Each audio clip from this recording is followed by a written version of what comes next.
राधे राधे मित्रों, स्वागत है आपका राधे कथा सागर में। आज हम सुनेंगे कीड़ी नगरा सींचने की कहानी। आइए चलते हैं कहानी की ओर। एक गांव में एक बुढ़िया माँ रहा करती थी। उसके दो बेटे और बहू थी। बुढ़िया माँ भगवान श्री हरि विष्णु की परम भक्त थी। अपना जीवन धर्म पुण्य कामों में लगाती थी। परंतु बुढ़िया माँ कभी भी मंदिर, सत्संग व तीर्थ स्थानों पर नहीं जाती थी। एक बार गांव में भागवत कथा हो रही थी। बेटे ने कहा, माँ, आप सारा दिन घर में रहती हो, आप भी मंदिर में भागवत कथा सुनने क्यों नहीं जाया करती। बुढ़िया माँ ने बेटे का मन रखने के लिए कह दिया, बेटा आज चली जाऊंगी। परंतु बुढ़िया माँ गई नहीं। ऐसा करते करते 6 दिन निकल गए।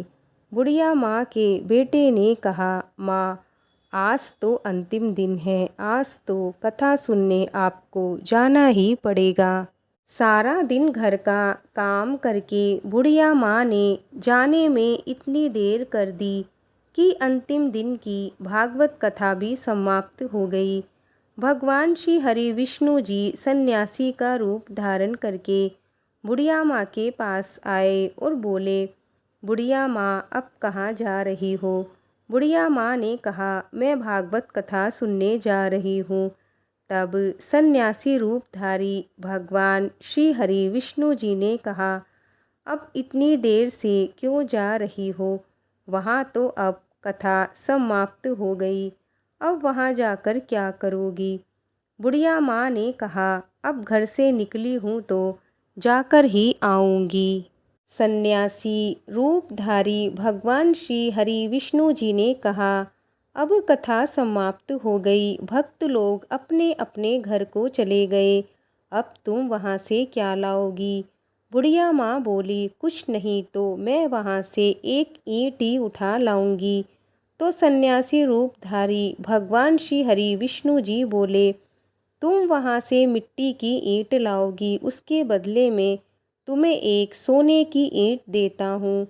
बुढ़िया माँ ने ईंट ले ली और घर की तरफ चल पड़ी और विचार करने लगी कि यदि यह ईंट मैं घर लेकर जाऊंगी तो बेटे बहू झगड़ने लगेंगे।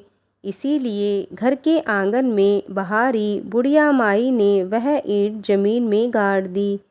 परंतु अब बुढ़िया माई का ध्यान उस ईंट पर ही रहने लगा।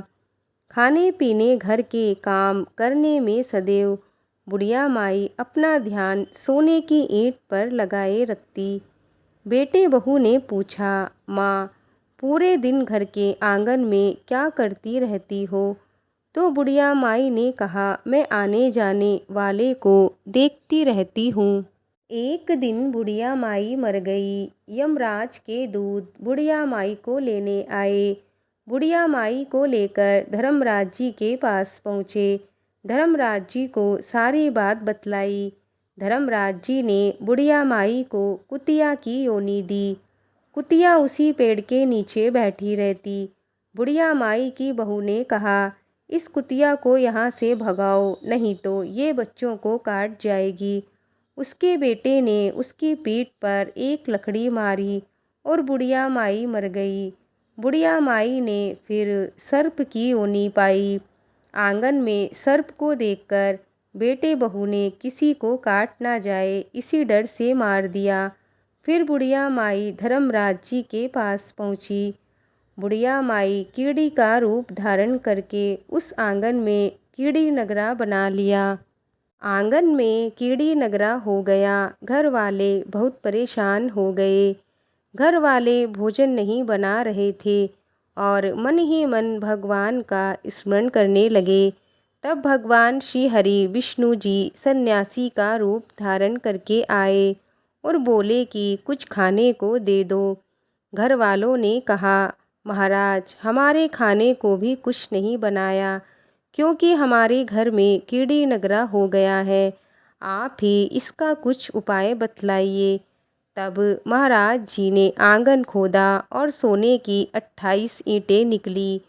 दोनों बेटों को दे दी और कहा, तुम तुम्हारी माँ के नाम से दान पुण्य करना। धर्मशालाएं बनवाओ, स्कूल बनवाओ, प्याऊ लगवाओ, गौशाला में दान दो, गाय के चारे खाने की व्यवस्था करो। परंतु दोनों बेटे आपस में झगड़ने लगे। तू दान कर, तू दान कर। किसी ने बुढ़िया माई के नाम से कोई दान नहीं किया और कीड़ी नगरा वहाँ उसी स्वरूप में स्थापित रहा। कुछ दिन बाद सन्यासी वापस आए और बुढ़िया माई के बेटों ने भगवान स्वरूपधारी सन्यासी महाराज से कहा, हमारे घर की हालत वैसी की वैसी है, कीड़ी नगरा तो वैसे का वैसा ही है। तब साधु रूपधारी सन्यासी महाराज ने कहा, वह सोने के ईंट के टुकड़े लाओ, उन्हें बेचकर उनसे जो भी धन मिले उससे तुम्हारी माँ के नाम से दान पुण्य करो, और जो घर में कीड़ी नगरा हो रहा है उस पर आटा शक्कर डालो। तुम ऐसा करोगे तो तुम्हारी माँ को मोक्ष की प्राप्ति होगी। बेटों ने कहे अनुसार वैसा ही किया। उनके घर से कीड़ी नगरा चला गया। जो व्यक्ति प्रतिदिन सुबह प्रातः आटा और शक्कर कीड़ी नगरा पर डालता है वह सदैव धनवान, पुत्रवान, संपन्न, सुख शांति से जीवन यापन करता है। उसके घर में कभी कोई कष्ट नहीं आता। उसका जीवन सदा सर्वदा आनंद से व्यतीत होता है। उसके परिवारजन उसे अत्यधिक स्नेह प्रदान करते हैं। दोस्तों, कीड़ी नगरा की ये कथा यही पूर्ण होती है। बोलो भगवान विष्णु जी की जय। आपको आज की कथा कैसी लगी हमें लाइक कमेंट करके ज़रूर बताएं। मिलते हैं और एक नई कथा के साथ। जय श्री कृष्णा, जय श्री राधे।